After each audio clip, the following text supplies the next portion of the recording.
ప్రియులారా, పరమగీత గ్రంథంలో 3 ముఖ్యమైనటువంటి సంగతుల గురించి మనం ధ్యానించాలని అనుకున్నాం. ఒకటి గోడలు, రెండవది గాలులు, మూడవది బావులు. రెండింటిని గురించిన సంగతి మనము క్లుప్తంగా జ్ఞాపకం చేసుకోవటం జరిగింది. ఒకటి గోడలు, రెండవది బావులు. కాబట్టి ఇప్పుడు గాలులను గురించినటువంటి సంగతి మనం జ్ఞాపకం చేసుకోవలసిన వారమై ఉంటున్నాం. ఉదయకాల సమయంలో నేను చెప్పినటువంటి సంగతులు మిమ్మల్ని అడిగి పునర్విమర్శ చేసిన తర్వాత ఇప్పుడు ధ్యానించవలసిన విషయానికి మనం వెళదాం. దేని గురించి ధ్యానించాం అమ్మా? Very good. ఇంకా ఎక్కువ శబ్దం వస్తుంది అనుకున్నాను. మూత వేయబడిన బావి, మూత వేయబడినటువంటి బావి. ఈ మూత వేయబడినటువంటి బావిలో ఎన్ని సంగతులు నేర్చుకోవాలనుకున్నాం? ఎందుకు మూత వేస్తారు? మలినము కాకుండా జలములు, నంబర్ 1. నంబర్ 2, రెండవది మూత దేనికి సూచన? భద్రతకు సూచన. ఈ 2 సంగతులు కూడా దేవుని వాక్యంలో మనం జ్ఞాపకం చేసుకోవటం జరిగింది. మలినమును కాకుండా వాక్యము కలిపి చెరిపేటటువంటి బోధకులు ఉన్నారు. అయితే వారి బోధన మనం ఏం చేయాలి? పరీక్షించాలి అని నేర్చుకున్నాం. ఎలాంటి బోధ? అది ఎలా పరీక్షించాలి?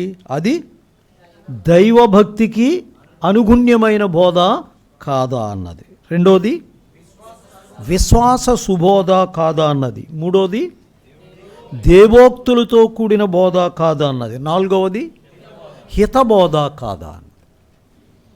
పరీక్షించాలి. బెరే క్రైస్తవుల వలె మనం పరీక్షించవలసిన వారమై ఉంటున్నాం. పరీక్షించకుండా చేయకూడదు. వంకాయలు కొనుక్కుంటే ఏం చేస్తాం? పుచ్చుందా లేదని చూస్తారు లేదా? ఒకవేళ భర్త వంకాయలు తెస్తే ఏంటండి పుచ్చిపోయిన వంకాయలు తెచ్చారు అంటారు కదా. పరీక్ష చేస్తాం.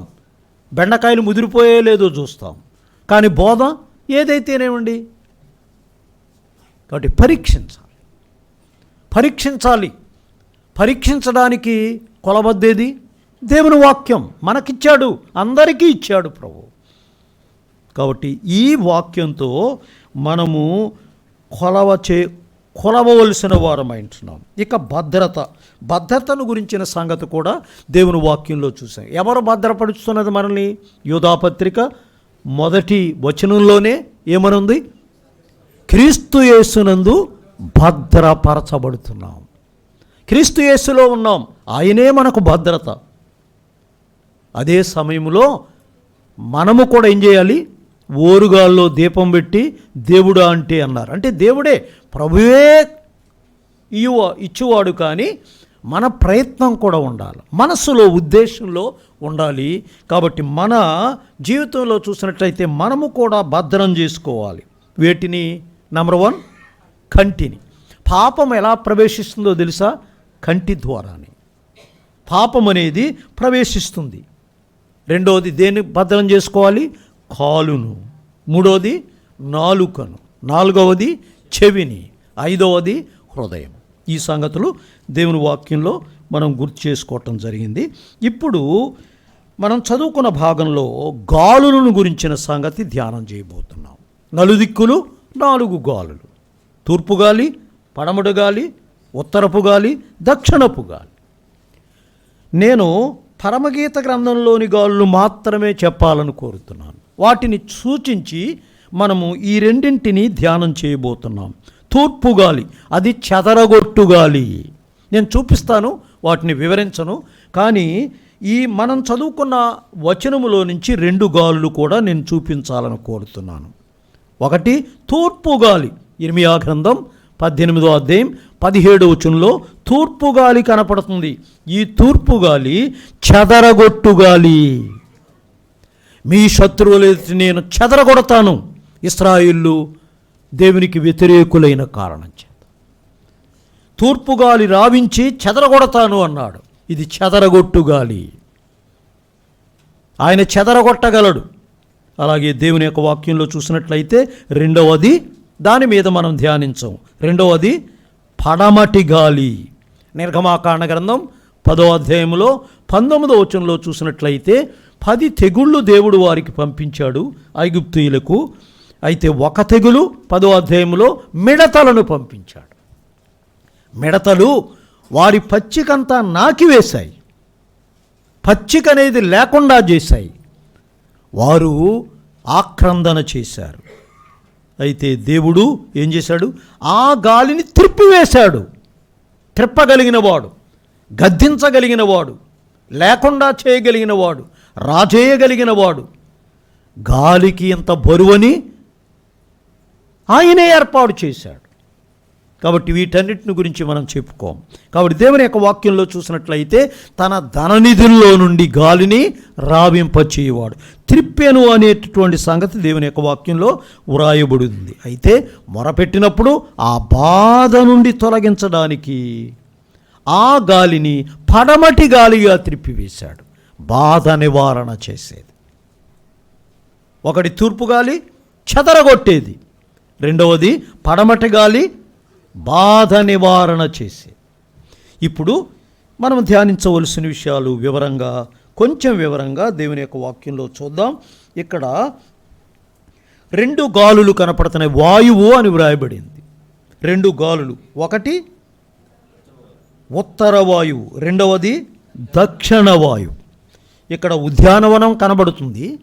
ఈ ఉద్యానవనం పెరిగి చిగిరించి ఎదిగి ఫలించి పుష్పించి పరిమళించి ఫలించాలంటే 2 గాలులు అవసరం. ఏంటి ఆ 2 గాలులు? అక్కడే వ్రాయబడింది. ఏంటి? ఉత్తర వాయువు, దక్షిణ వాయువు. ఆ ఉద్యానవనం సంఘం మీదకు 2 గాలులు కూడా వీయాలి.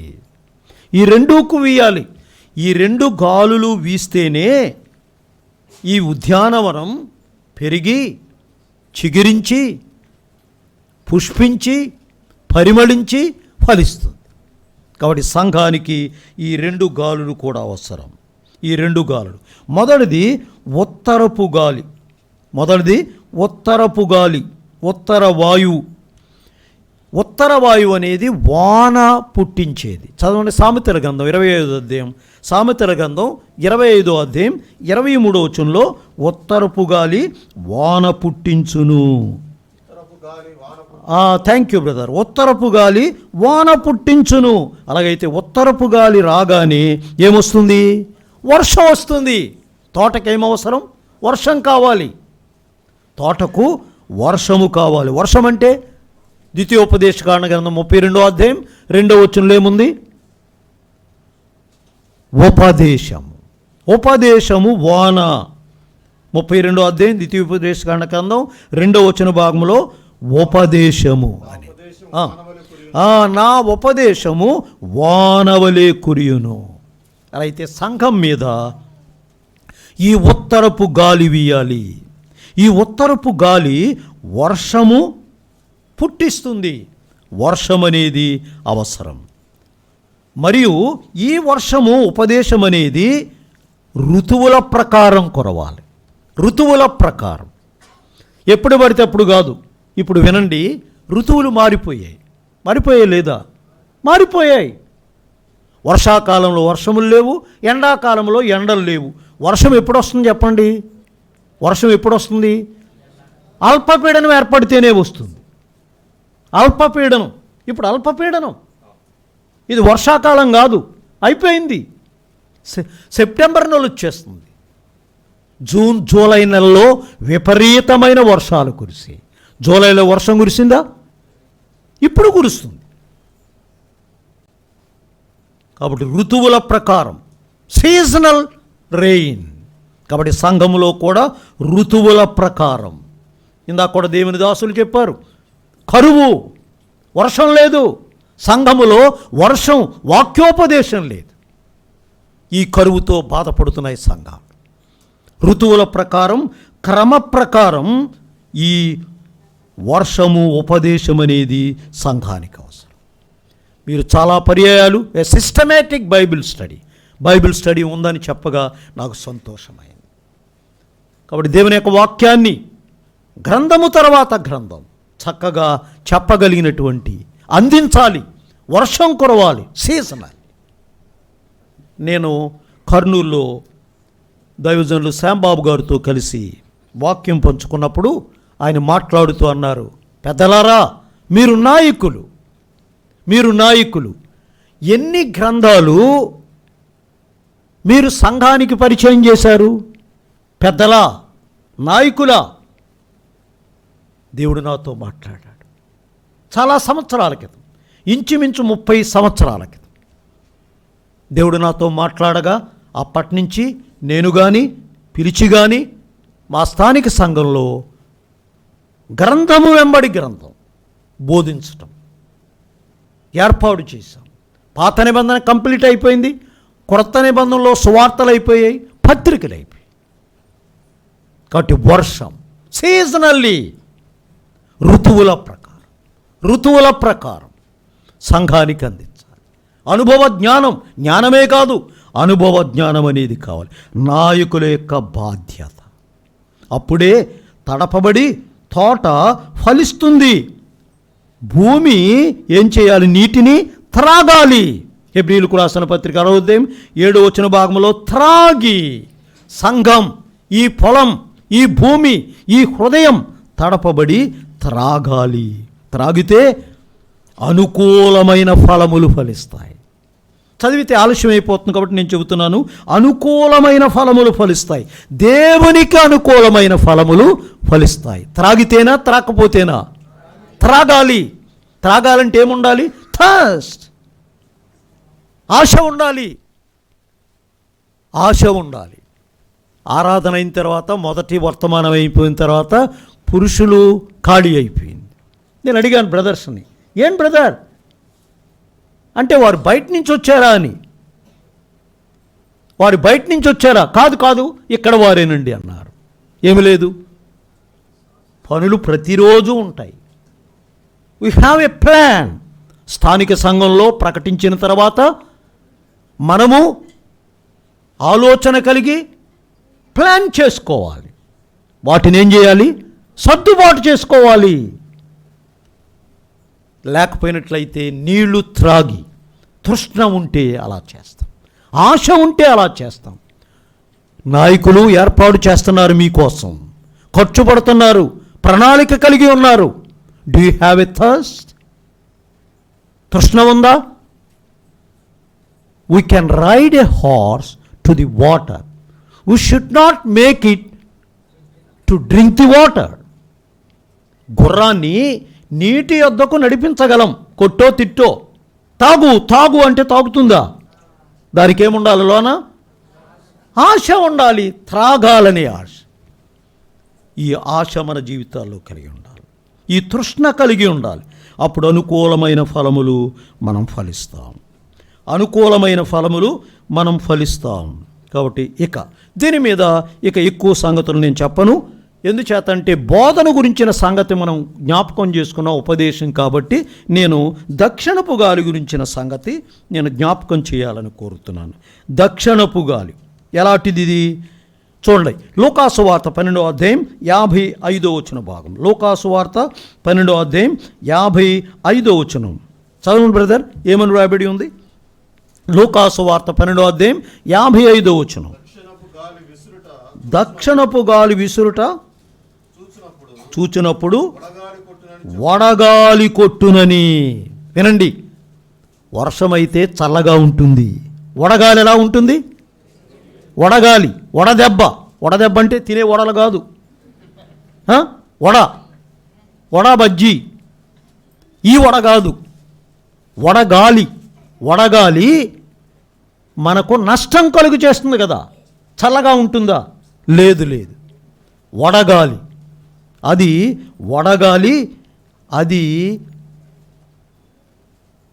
అగ్ని వంటి గాలి. ఇది కష్టం, అంటే ఇది శ్రమలను సూచిస్తుంది. శ్రమల అవసరమే. ఆదిమ సంఘం ఒకే చోట ఉంది. దేవుడేం కలుగజేశాడు? సంఘానికి శ్రమ కలుగజేశాడు. శ్రమ కలుగజేయగా వారు చెదరిపోయి వాక్యాన్ని బోధించారు. శ్రమ అవసరం. వ్యక్తిగత జీవితానికి శ్రమ, సంఘ జీవితానికి శ్రమ అనేది మన జీవితాలకు అవసరం. 2వ కీర్తనలో పాడారు శ్రమ అనేటువంటి సంగతి. శ్రమ అనేది, శ్రమలో దేవుడు తోడుగా ఉంటాడు. నేను దీనిని ఒక 4 విధాలుగా చెప్పి నేను ముగిస్తాను. ఈ శ్రమలు అనేవి 4 విధాలుగా చెప్పి నేను ముగించాలని కోరుతున్నాను. నెంబర్ 1, శ్రమలు ఆత్మీయ జీవితంలో ఒక భాగం. నెంబర్ 1, శ్రమలు ఆత్మీయ జీవితంలో ఒక భాగం. 2వది, శ్రమలు ఎందుకొరకు? ఎందుకు ప్రభు అనుమతిస్తాడు? ఇది 2వది. 3వది, శ్రమలు తట్టుకొనడానికి ప్రభు ఇచ్చిన సదుపాయములేంటి? The provisions God has made. శ్రమలు తట్టుకోవడానికి ప్రభు ఇచ్చిన సదుపాయములేంటి? ఇక 4, శ్రమల తర్వాత కలగబోయేటటువంటి ఫలమేంటి? మరలా చెబుతున్నాను. నెంబర్ 1, శ్రమలు ఆత్మీయ జీవితంలో ఒక భాగం, part and parcel of our life. Number 2, 2వది, శ్రమలు ఎందుకొరకు? నెంబర్ 3, 3వది, శ్రమలు తట్టుకోవడానికి ప్రభు ఇచ్చినటువంటి సదుపాయములేంటి? ఇక 4వది, శ్రమల తర్వాత కలగబోయేటటువంటి ఫలమేంటి? The root of afflictions are bitter but the fruit of it is very sweet. శ్రమల యొక్క వేరు చేదుగా ఉంటుంది, దాని ఫలం తీయగా ఉంటుంది. చేదును అనుభవిస్తేనే తీపిదనాన్ని మనం పొందగలం. కాబట్టి ఇవి దేవుని యొక్క వాక్యంలో నేను చూపించి ముందుకు వెళ్ళిపోదాం. నెంబర్ 1, మొట్టమొదటగా శ్రమలు ఆత్మీయ జీవితంలో ఒక భాగం. శ్రమలు ఆత్మీయ జీవితంలో ఒక భాగం. కాబట్టి దేవుని యొక్క వాక్యంలో వినండి. వాక్యం పేతురు భక్తకోటికి రాసిన మొదటి పత్రిక చూడండి. మనము ఆత్మీయ జీవితంలో ఒక భాగం. మనము శ్రమలు అనుభవించడానికే పిలువబడ్డాం. వినండి, ఈ శ్రమలు ఆత్మీయ జీవితంలో భాగం అన్నది మరలా 5 విధాలుగా నేను చెబుతాను. కొంచెం మొదట 2 అన్నాడు, తర్వాత 3 అన్నాడు, తర్వాత 4 అన్నారు అనేది. కాబట్టి దీనిలో మరలా నేను 5 విధాలుగా జ్ఞాపకం చేయాలని కోరుతున్నాను. శ్రమలు ఆత్మీయ జీవితంలో భాగం అంటే 1, మనం పిలవబడ్డాం. నెంబర్ 1, శ్రమలను ఆయుధంగా ధరించాలి. నంబర్ 3, శ్రమలు అనుగ్రహించబడ్డాయి. నంబర్ 4, సువార్త నిమిత్తమైన శ్రమానుభవంలో పాలివారం కావాలి. నంబర్ 5, కార్యసిద్ధి కలుగు చేయువాడాయని. These applications are part and parcel of our life. ఎలా భాగమో ఈ 5 మనం చూడబోతూ ఉన్నాం. మనము శ్రమను అనుభవించడానికే పిలువబడ్డాం. వినండి, ఎలాగంటే నేను ప్రభువుని నమ్ముకోపోదునండి అంటారు, అంతేనా? బోధకులు ఏం చెబుతున్నారు చెప్పండి? బోధకులు ఏం చెబుతున్నారు? మీరు యేసు ప్రభువుని నమ్ముకోండి, మీకేముండదు, అస్సలు కష్టాలే ఉండవు. అబద్ధం, మోసం. ప్రభువుని నమ్ముకున్న వారికి శ్రమలు ఉండవా? సద్భక్తితో బ్రతుక ఉద్దేశించు వారికి శ్రమలు కలుగుతాయి. సద్భక్తితో బ్రతుకకూడదనుకునే వారికి శ్రమలు ఉండవు. శ్రమలనేవి కాబట్టి దేవుని యొక్క వాక్యంలో మనం పిలువబడ్డాం. చదవండి, పేతురు భక్తకోటికి రాసినటువంటి మొదటి పత్రిక 19వ అధ్యాయం 22వ అధ్యాయం 19-20 వచనాలు. 20 వచనాలు దేవుని యొక్క వాక్యంలో మనం పిలువబడ్డాం. We are called to suffer. ఎందుకొరకు? చదవండి త్వరగా. ఏమని? మీరు శ్రమ పొందుతూ కలిగి దుఃఖము సహించిన ఎడల అది హితమగును. ఇంకా తప్పిదమునకై దెబ్బలు తిన్నప్పుడు సహించిన ఎడల ఏమి గనము? మేలు చేసి బాధపడినప్పుడు కీడు అనుభవించడానికే మనం పిలువబడ్డాం. చాలు, థ్యాంక్ యూ. కాబట్టి వ్రాయబడిన మాటలో చూసినట్లయితే ఎందుకు దేవుడు మనల్ని పిలిచాడు? శ్రమను అనుభవించడానికి, మేలు చేసి కీడు అనుభవించడానికి, మేలు చేసి కీడు అనుభవించడానికి పిలువబడ్డాం. వినండి,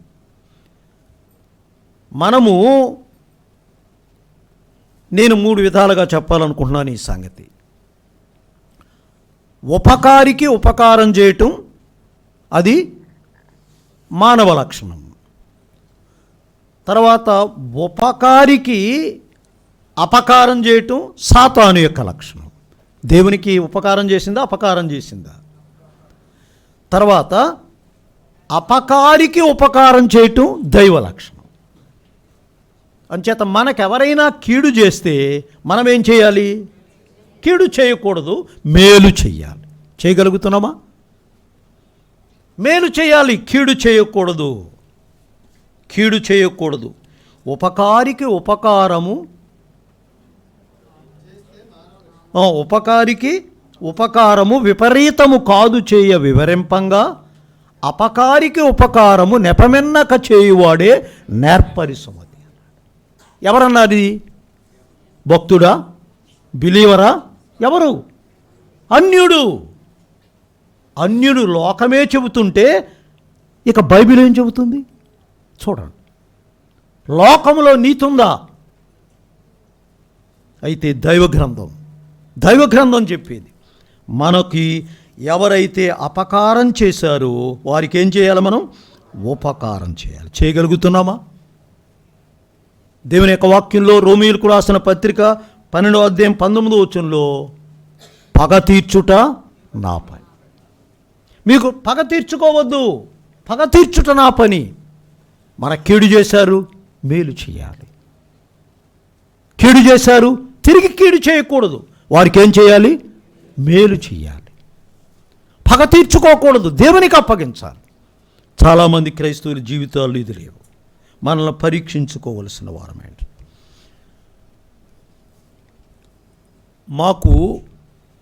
మా బంధువులే విరోధులయ్యారు ఒక కారణాన్ని బట్టి, గ్రామంలో ఉన్న సమస్యని బట్టి. వారికి మేము ఉపకారమే చేశాం. వారిలో మా పశువులను కాసి మేలు పొందిన వారు ఉన్నారు. వారు ఏం చేశారంటే మాకు వ్యతిరేకంగా చూసినట్లయితే చేతబడి చేశారు.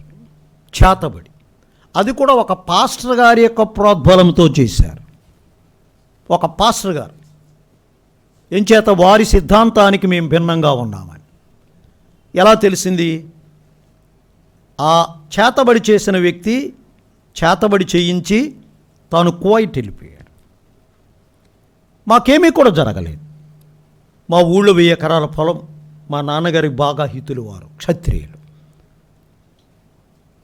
ఆ 7 మేళ్ల వారికి ఆ సోదరి కబురు పంపించింది, మీకు చేతబడి చేశారట, కాబట్టి 3000 ఖర్చు అవుతుంది, నేను పెట్టుకుంటాను, కాబట్టి దానికి విరుగుడు చెయ్యాలని. మేమేం చేయలేదు. అమ్మా, మా ప్రభువు గొప్పవాడు. ఐగుప్తు దేశములో శకునగాండ్రను ఓడించాడు, తంత్రగాళ్ళను ఓడించాడు. మా ప్రభువు గొప్ప. అలా కాదు, దేనికి దానికే అన్నారు ఆవిడ. మేము చేయలేదు.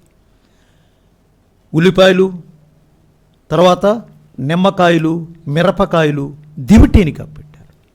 ప్రార్థన చేశాం, ప్రభు కీడు చేయలేదు. తాను కువైట్ వెళ్ళిపోయాడు.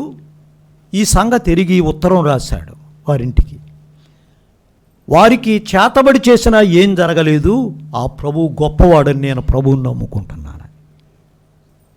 కాబట్టి ప్రభువు మేలు చేయవాడు. అంతేకాదు, వారింటి వారు కూడా పగబట్టారు. పగ పోలేదు. ఆ తర్వాత 10,000 రూపాయలు రవిడీలకిచ్చి ప్రాణం తీయాలని చూశారు. అది కూడా జరగలేదు. ఆ తర్వాత ఇంటికే నేరుగా వచ్చి ఇల్లు పగలగొట్టారు. అప్పటికి మేము ఇంటిలో లేకుంటే చంపేసి ఉండేవారే. అన్నారు, మీరు రిపోర్ట్ చేయాలి, పోలీసులకు రిపోర్ట్ చేయాలి, లేకపోయినట్లయితే మీకే ఎలా జరిగింది ఇక గ్రామంలో ఎంతమందికి జరుగుతుంది?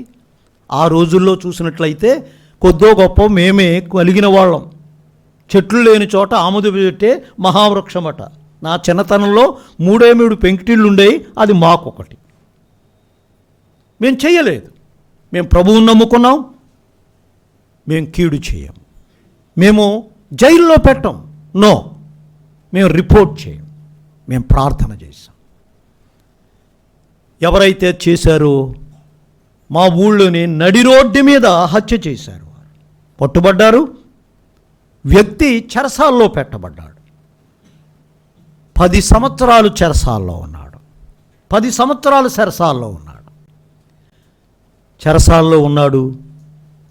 చెరసాల్లో ఉన్న తర్వాత రాష్ట్రపతి గారి జాలి వలన విడిపించబడ్డాడు. ఓ రోజు అని తలుపు తట్టారు ఎవరు. నేను బయటకు వచ్చాను. 2 కాళ్ళు పట్టుకుంటున్నాడు. అరే ఏంటి, ఎప్పుడు వచ్చావు అన్నాను నేను. ఎవరో ఆ వ్యక్తి? చంపాలనుకున్నవాడు. చంపాలనుకున్న వ్యక్తి. తన పేరు జాకబ్. జాకబ్, మీకు వందనాలు. మీరు నన్నేమీ చేయలేదు, కానీ దేవుడే పగ తీర్చుకున్నాడు. దేవుడే పగ తీర్చుకున్నాడు. మీరు రిపోర్ట్ చేయలేదు, పోలీసులకి రిపోర్ట్ చేయలేదు, కానీ దేవుడే నన్ను శిక్షించాడు. జైలుకి తీసుకెళ్ళాడు. జైల్లో మీ బ్రదర్ అని అసెంబ్లీస్ సువార్థికుడే వచ్చి నాకు సువార్త చెప్పాడు. నేను ప్రభువుని నమ్ముకున్నాను. ఇప్పుడు ఇంటర్నేషనల్ స్పీకర్. కీడుకు ప్రతి కీడు చేయకూడదు. పగ తీర్చుకొనుట నా పని. కాబట్టి మన జీవితాల్లో మేలు చేయటమే కాదు, కీడు చేసేవారికి మేలు చేయాలి. కాబట్టి దేవుని యొక్క వాక్యంలో మనం అందుకొరకు పిలవబడ్డాం. తర్వాత రెండోది, ఆయుధముగా ధరించాలి. ఇంకా చాలా సంగతులు చెప్పుకోవాలి కాబట్టి ముందుకు వెళ్ళిపోదాం. ఆయుధముగా దేనిని? శ్రమపడే మనస్సును. చూడండి, పేతురు భక్త కోటికి రాసిన మొదటి పత్రిక 4వ అధ్యాయం మొదటి వచ్చిన భాగంలో ఇలా వ్రాయబడింది. ఏమని? శ్రమపడు మనస్సును ఆయుధముగా ధరించుకోవాలి. శ్రమ పెట్టే మనసా, శ్రమ పడే మనసా? సౌలు గారు ఏ మనసు ఉంది? సౌలు గారికి శ్రమ పెట్టే మనసు ఉంది. దావీదు గారికి ఏ మనసు ఉంది? ఆయుధం ఉపయోగించాడా లేదా? సౌలు ఆయుధం ఉపయోగించాడు. దేని మీద పడి చచ్చిపోయాడు? తన ఈటి మీదే. చూసారా, మనుషుడు ఏమి విత్తునో విల్ రీప్ ద కాన్సిక్వెన్స్. శ్రమపడు మనసును ఆయుధంగా ధరించాలి. శ్రమ పెట్టే మనసును కాదు, ఆయుధంగా ధరించాడు. దాన్ని తన జీవితంలో అనుభవించాడు. ఇక నంబర్ 3, మూడవదిగా ఇది ఒక అనుగ్రహించాడు. శ్రమ అనేది విశ్వాసులకేంటి చెప్పండి? ఇది అనుగ్రహం. గర్భఫలం అనుగ్రహం. గాలి, నీరు, సూర్యరశ్మి ప్రభు ఇచ్చేటటువంటి అనుగ్రహాలు. శ్రమలు కూడా దీన్ని స్వీకరిస్తాం. అలాగా శ్రమలను ఇలా స్వీకరించగలమా? ఇది అనుగ్రహం. కాబట్టి వినండి. అంచేత యోబు అన్నాడు 2వ అధ్యాయం 10వ వచన భాగంలో, ఇదిగో తన భార్యతో అన్నాడు, దేవుడు మనకు మేలు చేశాడు, అనుభవించాం. ఇంత ఆస్తి ఉంది, ఎవరు ఇంత ఆస్తి కలిగిన వారు లేరు. కీడు అనుభవించతగలదా? కీడు కూడా అనుభవించాలి. ఇక నంబర్ 4, 4వదిగా చూసినట్లయితే త్వరగా ముందుకు వెళుతాం. సువార్త నిమిత్తమైనటువంటి శ్రమానుభవంలో పాలుభాగస్తులం కావాలి.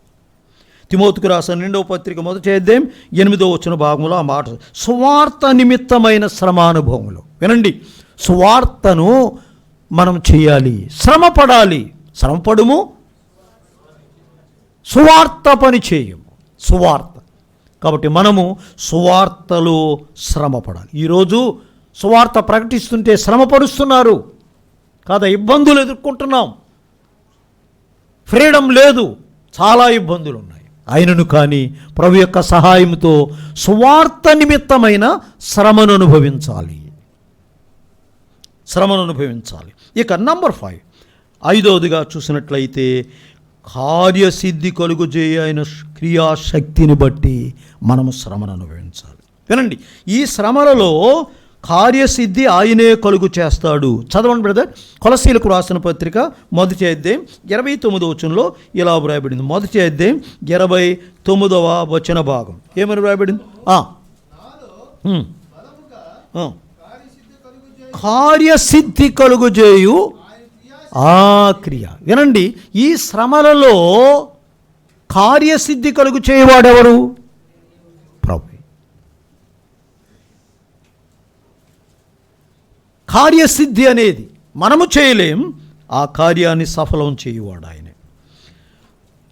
ఓసారి ఒక ఏనుగు వంతెన దాడుతుందట. వంతెన దాడుతుంది, అది పట్టెల వంతెన.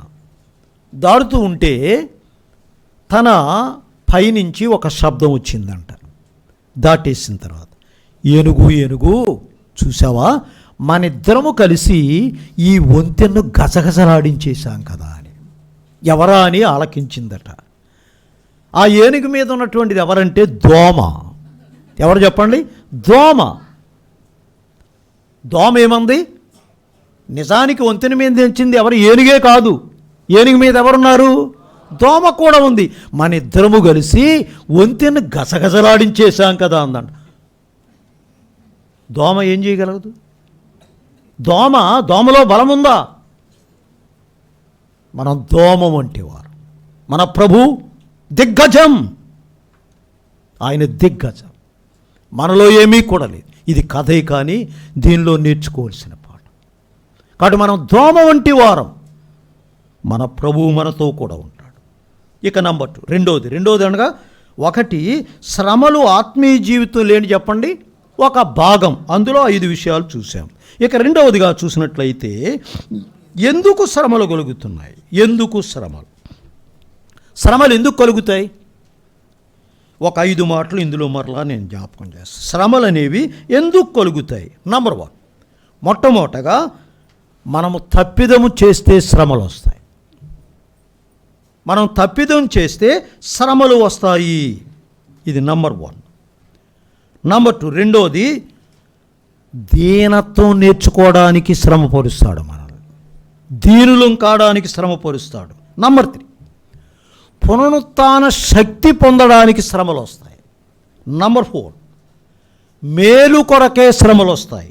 నంబర్ 5, క్రీస్తు యేసు ప్రభు యొక్క సంపూర్ణ రూపం మనలో ఏర్పడడానికి శ్రమలు వస్తాయి. కాబట్టి ఎందుకు శ్రమలు వస్తాయి అనేటువంటి సంగతి దేవుని యొక్క వాక్యంలో ఈ 5 మాటలు కూడా గుర్తు చేసుకుందాం. ఎందుకు శ్రమలు కలుగును? ఎందుకు శ్రమలు? ఉదాహరణకి, యోనాకు ఎందుకు శ్రమ వచ్చింది? దేవుడు ఏం చెప్పాడు? నినివే పట్టణానికి వెళ్ళమంటే ఎక్కడికి వెళ్ళాడు? వచ్చిందా లేదు శ్రమ? ఆజ్ఞను మీరాడే లేదా? శ్రమపరుస్తాడు. నీవు దేవుని ఆజ్ఞను మీరితే శ్రమపరుస్తాడు. ఎందుకొరకు శ్రమపరుస్తాడు? బుద్ధి రావడానికి. కాబట్టి మనం తప్పిదం చేస్తే శ్రమపరుస్తాడు. పడవేయబడ్డాడు, చేప కడుపులో పెళ్ళాడు, నినివే పట్టణం ఒడ్డున కక్కి వేసింది. కాబట్టి ఆ విధంగా తప్పిదం తెలుసుకోవడానికి, మరియు ఇంకో తప్పిదం చేశాడు.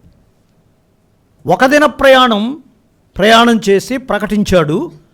అయితే వారు వినండి, మారు మనసు పొందారు. వారు మారు మనసు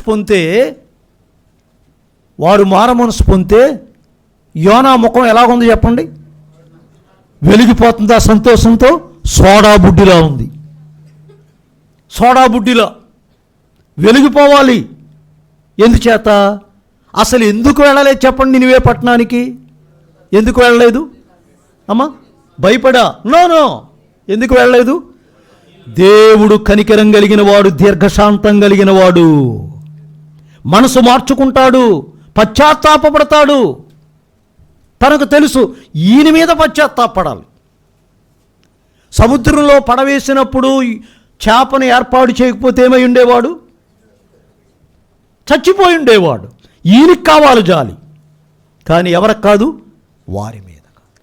మరలా దేవుడు ఏం చేశాడు? శ్రమపరిచాడు. ఎలా శ్రమపరిచాడు? పందిలు వేసుకున్నాడు, సొర చెట్టు ఉంది, అయితే బుద్ధి రావడానికి కోపపడ్డాడు. ఎందుకు కోపపడ్డాడు? దేవుడు మేలు చేసినందుకు. ఏమైంది? సొర చెట్టు తప్పిదం చేస్తే శ్రమలు వస్తాయి. తప్పిదం చేస్తే శ్రమలు వస్తాయి. అందుచేత తప్పిదం చేయకూడదు. నెంబర్ 2, రెండవదిగా చూసినట్లయితే, రెండవదిగా దీనత్వం నేర్చుకోవడానికి, అహం అనేది పెరగకుండా ఉండడానికి. దేవుని యొక్క వాక్యంలో కీర్తన గ్రంథం 40వ కీర్తనలో 17వ చరణంలో చూసినట్లయితే, దేవుని యొక్క వాక్యంలో చూడండి, కీర్తనాకారుడు ఏమన్నాడు చెప్పండి? నేను శ్రమల పాలై దీనుడనైతే. చూసారా? శ్రమలు లేనప్పుడు అహం కలిగి ఉన్నాడు, శ్రమలు వచ్చినప్పుడు దీనత్వాన్ని నేర్చుకున్నాడు. మనం దీనులం కావడానికి శ్రమపరుస్తాడు. దీనత్వం నేర్చుకోవడానికి మనలను ఆయన శ్రమపరుస్తాడు. దీనత్వం. అయితే మనం ఏం చేయాలి? మనం తగ్గాలి. ఆయన ఏం చేయాలి? హెచ్చాలి. మనలో హెచ్చు మనసు ఉండకూడదు. మనము తగ్గాలి. మనం వెనక్కి తగ్గాలి. మనం ఎంత వెనక్కి తగ్గితే అంత కార్యసాధకం అవుతుంది. ఇది అర్థం కావడానికి ఒక్క మాట చెబుతాను, వినండి. ఇప్పుడు విల్లు బాణం ఉంది. బాణము వడిగా గురిని చేరాలంటే ఇప్పుడు ఈ తీగ భాగం ఉంటుంది చూసారా? ఆ తీగ భాగాన్ని ఏం చేయాలి? ఎంత ఎక్కువ లాగితే అంత వడిగా వెళ్తుంది. అసలు లాగలేదు, బాణం వెళుతుందా? ముందుకి వెళ్ళదు. అలాగే మనం తగ్గాలి, వెనక్కి తగ్గాలి, మన ప్రభువు ముందు ఉండాలి. కాబట్టి శ్రమల ద్వారా మనం దీనత్వాన్ని నేర్చుకోవాలి. అందుచేత అపోస్తలుడైన పౌలు 2వ పత్రిక 12వ అధ్యాయం కొరింథీయులకు రాస్తూ చూసినట్లయితే, దేవుని యొక్క వాక్యంలో నేను హెచ్చిపోకుండానట్లు నా శరీరంలో ఆయన ఏముంచాడు? ఒక ముళ్ళు ఉంచాడు. కాబట్టి ఆ ముళ్ళు ద్వారా హెచ్చిపోకుండా ఉండాలి. తనకు కలిగిన ప్రత్యక్షతలు ఎవరికీ కూడా కలగలేదు. కాబట్టి ఈ విధంగా మనం హెచ్చిపోకుండా ఆయన దీనత్వం నేర్చుకోవడానికి శ్రమపరుస్తాడు. నెంబర్ 3, మూడవదిగా చూసినట్లయితే పునరుత్థాన శక్తి. మనము శ్రమ పడితే శ్రమ తర్వాత ఏముంది? పునరుత్థాన శక్తి. యేసు క్రీస్తు ప్రభువారు శిలువ శ్రమలను అనుభవించారు. సమాధికి వెళ్ళారు. ఆయన పునరుత్థానుడై తిరిగి లేచాడు. ఆ శిలువ శ్రమలు అనుభవించి మరణించకపోయినట్లయితే ఆ పునరుత్థాన అనుభవం వారికి లేదు. మనం కూడా అంతే. పునరుత్థాన అనుభవం కావాలంటే మనం శ్రమపరచబడాలి. ఇంకా అర్థం కావడానికి ఇలా చెబుతాను. పక్షిరాజు ఉంది.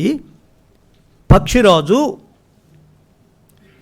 తను 70 సంవత్సరాలు వచ్చిన తర్వాత ఈకలు ఊడ్చేసి, తర్వాత చర్మం, కాలికున్న చర్మం, ముక్కుకున్న చర్మం, ఈకలన్నీ విసర్జిస్తుందట.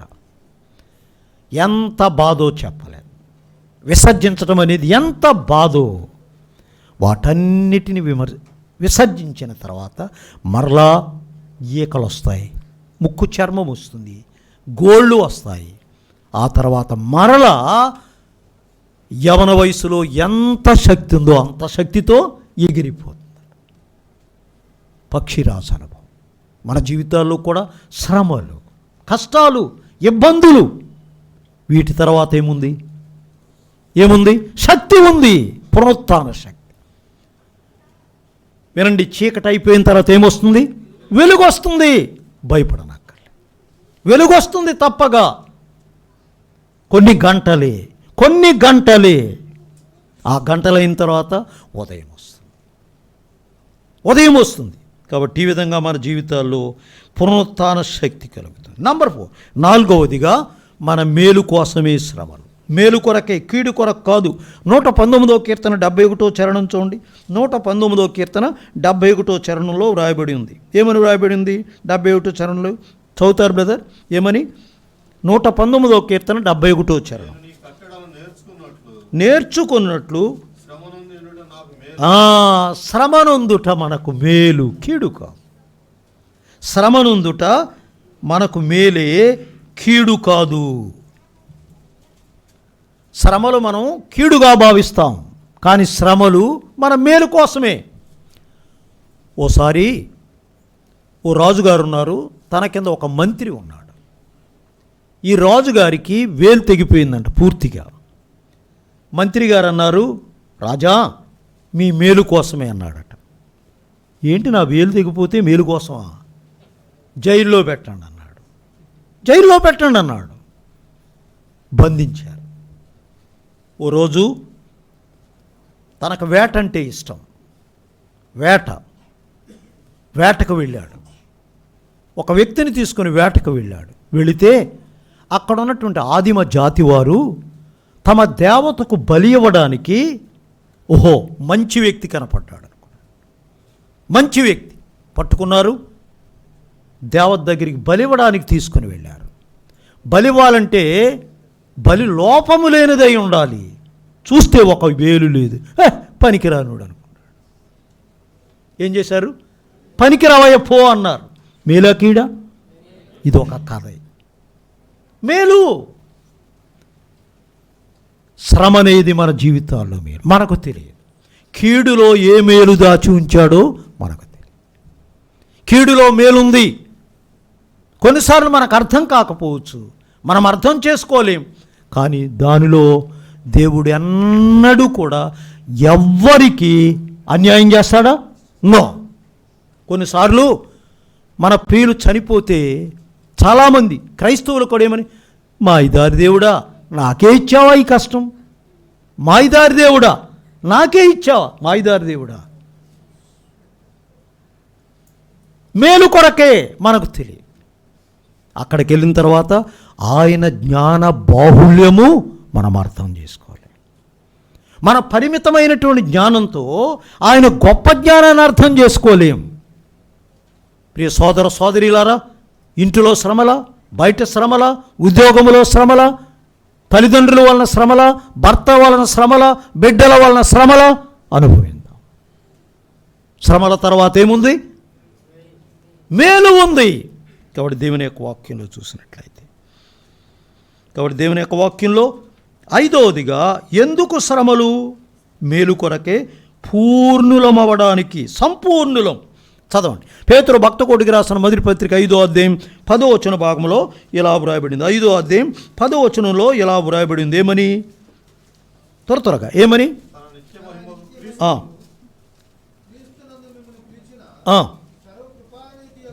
దేవుడు కొంచెము కాలము శ్రమపడిన పిమ్మట తానే మిమ్మును, శ్రమల తర్వాత మనకేమొస్తుంది? పూర్ణులమవుతాం,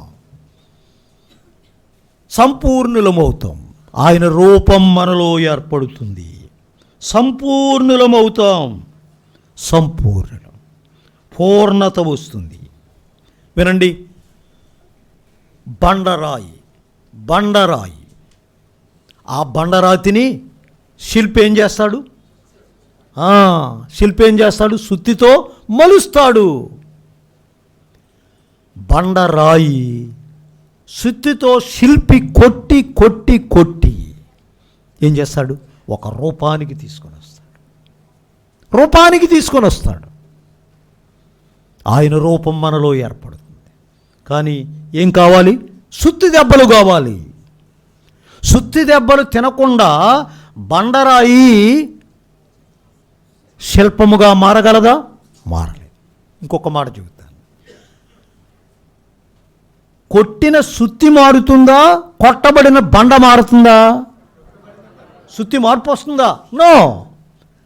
మనల్ని కొట్టేవారు మార్పు చెందుతారా? మనం మార్పు చెందుతామా? తిందాం, దెబ్బలు తిందాం, నిందలు, హింసలు, చెడ్డ మాటలు తిందాం, అనుభవిందాం. నా నిమిత్తము జనులు మిమ్మల్ని నిందించి హింసించి మీ మీద అబద్ధముగా చెడ్డ మాటలెల్లా పలుకున్నప్పుడు చిందులు వేయండి అన్నాడా? సంతోషించండి, ధన్యులు. కాబట్టి ఇవి మన జీవితాల్లో నేర్చుకోవాల్సినటువంటి పాఠాలు. ఇక నంబర్ 3, మూడవది. ఇక సమయం తనుకొస్తుంది. మూడవది, తట్టుకొనుటకు ప్రభు ఇచ్చే సదుపాయాలు ఏంటి? ఒకటి, శ్రమలు ఆత్మీయ జీవితంలో ఒక భాగం. రెండోది, ఎందుకు శ్రమలను ఇస్తున్నాడు? మూడోది, తట్టుకొనుటకు ప్రభు ఇచ్చేటటువంటి సదుపాయములు ఏంటి? నంబర్ 1, ప్రభువే మనకు సహాయం. మనకు శ్రమలు వచ్చినప్పుడు ప్రభు ఎవరితో ఉంటాడు? మనతోనే ఉంటాడు. He will be with us. ఎవరు మనతో ఉండకపోవచ్చు, నాన్నవారు ఉండకపోవచ్చు, కానీ శ్రమలు వచ్చినప్పుడు అందరూ దూరం అయిపోయినా ప్రభు మాత్రం విడిచిపెట్టడు. ప్రభువు విడిచిపెట్టడు. ఒకే ఒక ఉదాహరణ చెబుతాను, ఎందుచేతంటే సమయం అయిపోతుంది కాబట్టి. తిమోతికు రాసిన 2వ పత్రికలో చూసినట్లయితే 4వ అధ్యాయంలో 16-17 వచనాల్లో చూసినట్లయితే అందరూ విడిచిపోయారు. అక్కడేమనుంది? ప్రభువు నా ప్రక్కన నిలిచి. చూసారా, పౌలు గారికి శ్రమలు వచ్చాయి, అందరూ విడిచిపోయారు, కానీ ఎవరున్నారు తనతో? ప్రభు ఉంటే చాలు. 1 man with Jesus is a majority. All men without Jesus is a minority. ప్రభు విడిచిపెట్టాడు. మేము నడిచి వెళ్ళి చదువుకునేవాళ్ళం. 3 కిలోమీటర్లు, కాలికి జోడు కూడా ఉండేది కాదు. నడిచి వెళ్ళి చదువుకునే. వేసవి కాలం చాలలోబడి వచ్చేవాళ్ళం. చాలలోబడి మేము వేసవి కాలం వచ్చేస్తున్నాం. ఆ వేరుశెనగలు వేశారు చాలలో. వేరుశెనగలు. ఆ వేరుశెనగలు మా నాయకుడు ఉన్నాడు, మాకంటే పెద్ద ఆయన తీసి ఇస్తున్నాడు మాకు. మేము తింటున్నాం. అన్నాడు, రేయ్ శనగలు తిందాం, నేను కోసిస్తాను, తిందాం. ఒకవేళ ఎవరైనా వస్తే ఏం చేయాలి? మనం అందరం కలిసి ఎదిరించాలి అన్నాడు. తప్పనిసరిగా అన్నాం. అయితే వేరుశెనగలు కోస్తున్నాడు, మేము తింటున్నాం, వెళుతున్నాం. అయితే ఈ చేలు దాటేసి ఇక గట్టు మీదకు వెళ్ళిపోయాం. అక్కడ ఒక తాడి చెట్టు ఉంది, చాలా చెట్లు ఉన్నాయి. ఆయన మొదట వెళ్తున్నాడు. తాడి చెట్టు ప్రక్కన రైతు దాగి ఉన్నాడు. మాకు తెలియదు. ఈ మా నాయకుడు ఉన్నాడు కదా, ఆయన్ని చేయబట్టుకున్నాడు. ఎంతమంది ఉన్నామో తెలుసు అక్కడ? ఎంత పిక్కబలం ఉందో అంతటితో పరిగెత్తేసాం, ఒక్కడే నిలిచిపోయాడు. మేమంతా ఏమన్నా అంతకుముందు? ఉన్నామా? లేము. శ్రమల్లో ఉండరు మానవులు. ఇక తిట్లు చెప్పలేము ఆయన బయటకు వచ్చిన తర్వాత. కాబట్టి మానవులు ఉండరు, కానీ ప్రభువు మనతో ఉంటాడు. ప్రభు విడిచిపెట్టాడు. He will be with us. కాబట్టి దేవుడు ప్రభువే మనతో కూడా ఉంటాడు. తిమోతికి రాసిన 2వ పత్రిక 3వ అధ్యాయం 11వ వచన భాగంలో కూడా చూడగలం. ఇక ప్రభువు మనకిచ్చిన సదుపాయం వాక్యం ఇచ్చాడు. 119వ కీర్తన 50వ చరణంలో శ్రమలో నాకు నెమ్మదినిస్తుంది. దేవుని వాక్యం నెమ్మది. దేవుని వాక్యం చదువుకున్నట్లయితే నెమ్మది. కాబట్టి నెమ్మది దేవుని యొక్క వాక్యం. ప్రభు ఇచ్చిన సదుపాయం. ప్రభువే తోడుగా ఉంటాడు. రెండవది, వాక్యము ఆదరిస్తుంది. అంతేకాదు, మనకొక సదుపాయం, ఎల్లవేళలా ప్రభువుకు ప్రార్థన చేసే అవకాశం. ఫిలిప్పీయులకు రాసిన పత్రిక 4వ అధ్యాయం 6-7 వచనాల్లో ప్రార్థన. మనం ఎప్పుడు ప్రార్థన చేసినా కానీ ఆయన ఏం చేస్తాడు? వెంటనే జవాబిస్తాడు. ప్రియులారా వినండి, ప్రభు వెంటనే. ఎప్పుడు చేయాలి ఆయనకి ప్రార్థన? రెస్ట్ టైం ఉంటుందా ఆయనకి? నో, ఎప్పుడైనా చేయొచ్చు. ఆయన కృపాసనమునకు ఎల్లవేళ ఎప్పుడైనాను. కానీ నీతిమంతులు చేసే ప్రార్థనల వైపు ఆయన చెవి. ఎప్పుడు ప్రార్థన చేస్తారా? ఎప్పుడు అడుగుతారా నా బిడ్డలు నేను సహాయం చేయి? What a father is.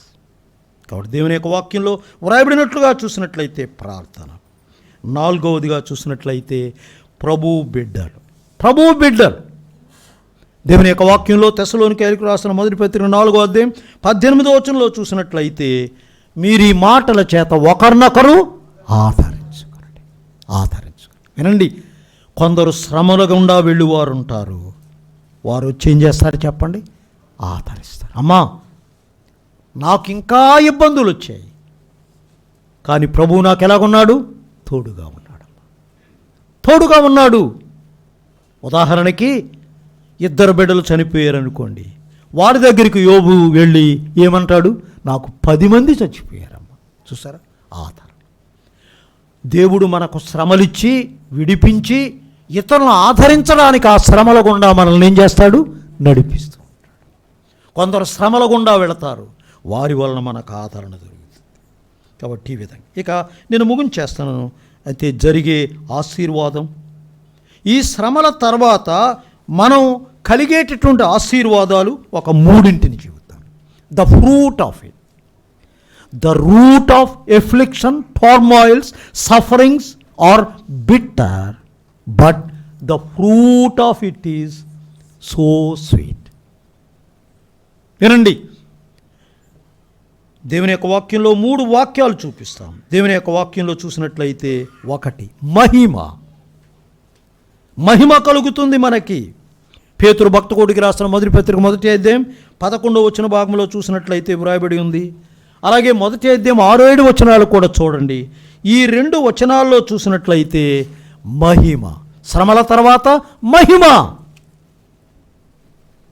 శ్రమల తర్వాత మహిమ కలుగుతుంది. మహిమను పొందుతాం. ఎంత శ్రమ పడితే అంత మహిమ. బంగారము ఎంత కరిగించబడితే అంత స్వచ్ఛత.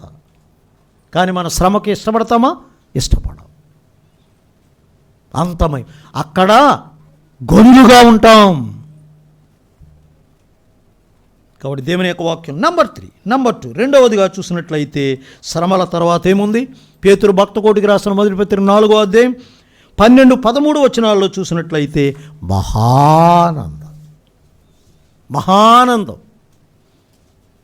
మహానందం. ఇక ఆఖరిగా టైం అయిపోయింది. ప్రకటన గ్రంథం 2వ అధ్యాయం 10వ వచనం ఏమని? 10 దినములు శ్రమ కలుగు. శ్రమ తర్వాత ఏం కలుగుతుంది? నమ్మకముగా ఉండుము, నీకేమిస్తాను? జీవ కిరీటం. ఎవరికి జీవ కిరీటం? శ్రమ పడేవారికే. పెద్దలకు కిరీటాలు ఉన్నాయి. కాబట్టి ఈ విధంగా జీవ కిరీటం అనేది ఎవరికి శ్రమలు కలుగుతాయో వారికే. అటా కిరీటం ధరించబోతున్నాం. కాబట్టి మహానందం కలగబోతుంది. వీటన్నిటి గుండా మనం వెళ్ళాలి. కాబట్టి 1 ఉద్యానవనం మీద ఏ గాలి? ఉత్తరపు గాలి వీయాలి. 2వది దక్షిణపు గాలి, వడగాలి. ప్రభు ఈ మాటలు మనం ఇంట్లో దీవించునుగాక. ఆమేన్.